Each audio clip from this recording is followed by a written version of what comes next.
Hello student, this is Shiva Tyagi. Welcome back to my channel Jai Bharat nursing academy. आज हम बात करेंगे रिसर्च के एक most important topic characteristics of the good research, जिसको कि हम यूनिवर्सिटी पर्पज से एंड ऑल्सो कॉम्पिटेटिव पर्पज से बहुत ही इंपोर्टेंट मानते हैं। एंड इसको हम बहुत ही इजी वे में आज on the use of trick का यूज करके हम इसे बहुत ही इजी वे में अंडरस्टैंड करेंगे एंड लर्न करेंगे। जो ट्रिक है, उप्स वेदराम इज फर्स्ट ICMR। क्या है? उप्स वेदराम इज फर्स्ट ICMR, जहां O means orderly and systematic process. क्या? Orderly and systematic process. कोई भी रिसर्च जो कि हम कंडक्ट करेंगे वो एक ऑर्डरली एंड सिस्टमेटिक वे में कंडक्ट होनी चाहिए। जो रिसर्च हम कंडक्ट करते हैं उसके एक प्रॉपर स्टेप्स होते हैं, जैसे कि identification of the research problem and review of literature and also another steps. उन स्टेप्स का यूज करके ही, उनके अकॉर्डिंग ही हमें रिसर्च को कंटिन्यू करना होता है। ठीक है, तभी हम एक रिसर्च को गुड रिसर्च मानते हैं।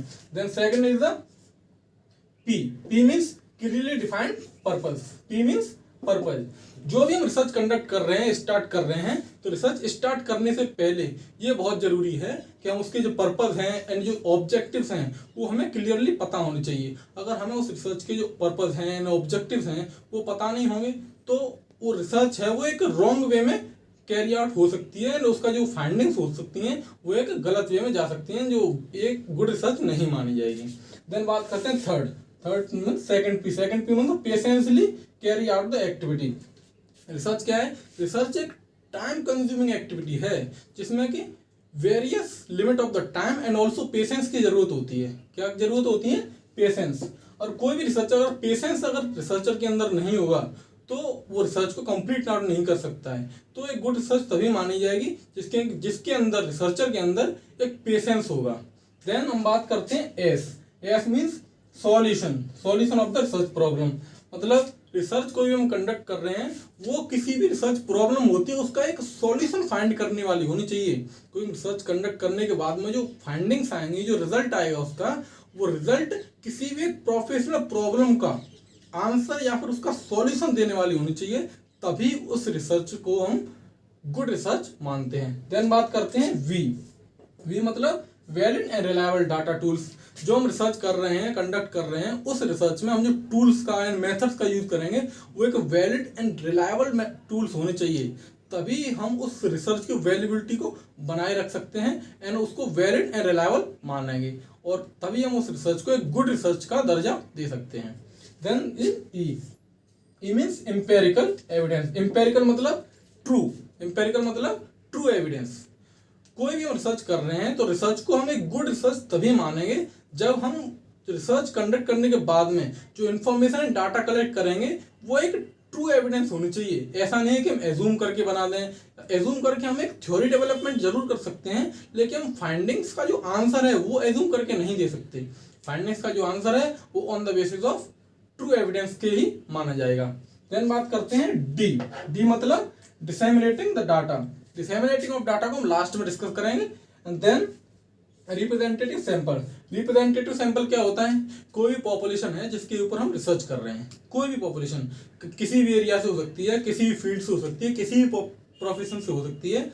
जैसे कि हम हॉस्पिटल वाले प्रोफेशन में आते हैं, मेडिकल प्रोफेशन में, तो हम किसी भी अगर पॉपुलेशन पे जो रिसर्च कर रहे हैं तो वो रिसर्च का एक टारगेट पॉपुलेशन कलेक्ट की जाती है। उस टारगेट पॉपुलेशन में से भी एक सैंपल कलेक्ट किया जा सकता है। ठीक है, और वो जो सैंपल है वो होल पॉपुलेशन का एक रिप्रेजेंटेटिव सैंपल होना चाहिए। मतलब जो उस सैंपल के ऊपर स्टडी करने के बाद जो हम रिजल्ट करेंगे वो all over the population, all over the population पे अप्लाई होने वाला होना चाहिए, पूरी पॉपुलेशन पे अप्लाई हो सके, ऐसा रिजल्ट होगा, तभी हम उस रिसर्च को एक गुड रिसर्च मानते हैं। देन बात करते हैं एडिक्वेटली एनालाइज। ए मतलब एडिक्वेटली एनालाइज।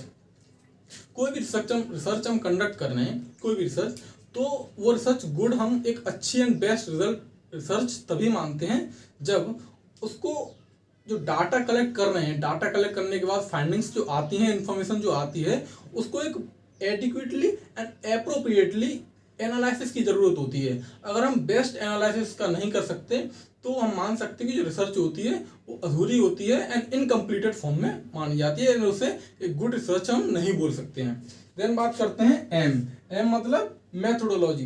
मैथोडोलॉजी मीन्स कोई भी हम रिसर्च कंडक्ट कर रहे हैं, उस रिसर्च को कंडक्ट करते टाइम एंड कंप्लीट करते टाइम जो हम मेथड्स एंड टूल्स का यूज कर रहे हैं वो एक रिलायबल एंड एक बेस्ट मेथड्स होनी चाहिए। एंड हर मेथड के लिए, हर स्टडी के लिए डिफरेंट डिफरेंट मेथड्स होते हैं। मेथड्स ऑल्सो डाटा कलेक्शन के, जैसे ऑब्जर्वेशन हो सकता है, इंटरव्यू हो सकता है, क्वेश्चनियर हो सकता है, and attitude scale is also is a method of data collection. ठीक, देन अब हम बात करेंगे फर्स्ट हैंड इन्फॉर्मेशन। क्या? First hand information. First hand information के बारे में बात करें, जैसे कोई भी हम रिसर्च हम कंडक्ट कर रहे हैं तो रिसर्च कंडक्ट करते टाइम जो हम डाटा कलेक्ट करेंगे वो डायरेक्टली फ्रॉम द सब्जेक्ट से डाटा कलेक्ट करेंगे, प्राइमरी सब्जेक्ट से। ऐसा नहीं हम सेकेंडरी सब्जेक्ट से डाटा कलेक्ट करें, डाटा कलेक्ट कर सकते हैं लेकिन उसकी जो वैल्यूबिलिटी है वो डिक्रीज हो जाती है। अगर प्राइमरी सब्जेक्ट से डाटा कलेक्ट करेंगे तो उसका जो रिजल्ट है वो एकदम एक्यूरेट एंड एडिक्वेट रिजल्ट आता है। ठीक है, फर्स्ट हैंड इन्फॉर्मेशन कलेक्ट करेंगे। देन बात करते हैं आई मतलब इम्प्रूव, रिफाइन, प्रोफेशनल प्रैक्टिसेस। मतलब जो रिसर्च कर रहे हैं उसके रिजल्ट आएंगे, जो फाइंडिंग्स आएंगी एंड जो इन्फॉर्मेशन रिसर्च के दौरान हम कलेक्ट करेंगे तो वो जो रिसर्च है वो जो प्रोफेशनल प्रैक्टिसेस हैं, क्या है? प्रोफेशनल प्रैक्टिसेस, उनको इम्प्रूव करनी चाहिए। उसका जो रिजल्ट है वो प्रोफेशनल प्रैक्टिसेस को इम्प्रूव करें।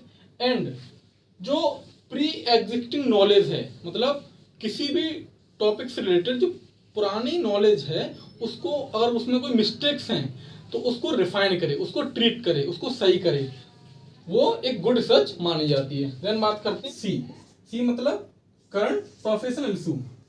मतलब हम कोई भी रिसर्च जो कंडक्ट कर रहे हैं वो करंट प्रोफेशनल इशू पे बेस्ड होनी चाहिए। मतलब जैसे कि अभी रिसेंटली कोरोना निकल के गया है, ठीक है, तो कोरोना टाइम में अगर हम कोई भी रिसर्च कंडक्ट कर रहे हैं तो वो कोरोना के टॉपिक पे होनी चाहिए। ऐसा नहीं है कि उससे बहुत टाइम पहले पोलियो के ऊपर रिसर्च कर रहे हैं तो करंट प्रोफेशनल इशू क्या है उसके बारे में स्टडी करके हमें उसका सॉल्यूशन निकालना चाहिए, न कि पुरानी जो पोलियो निकल गया उसके बारे में स्टडी करें।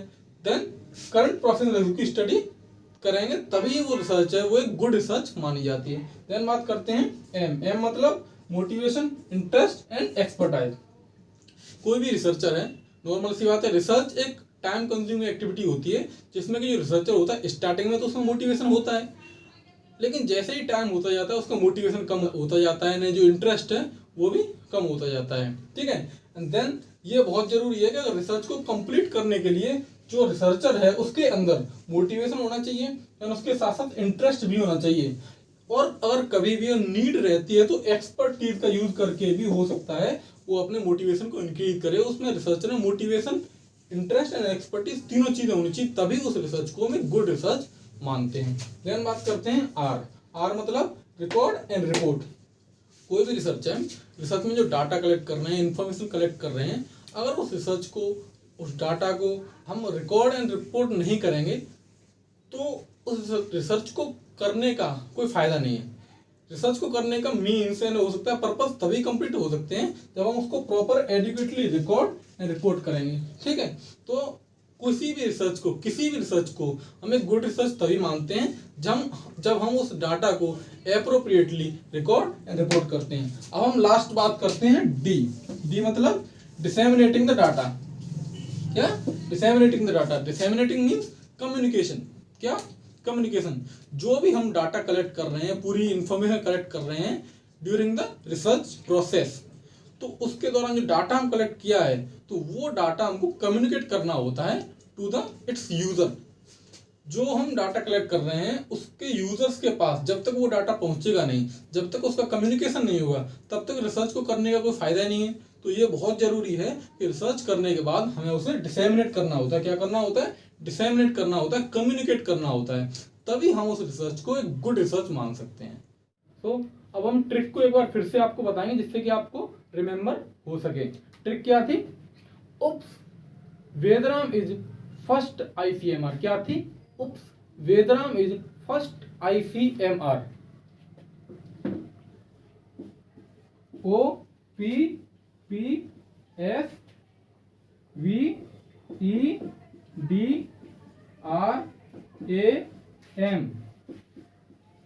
इज एक्सटेंडेड है, is first ICMR। This is the trick of the characteristic of a good research. Thank you class, मिलते हैं अगले लेक्चर में। Thank you.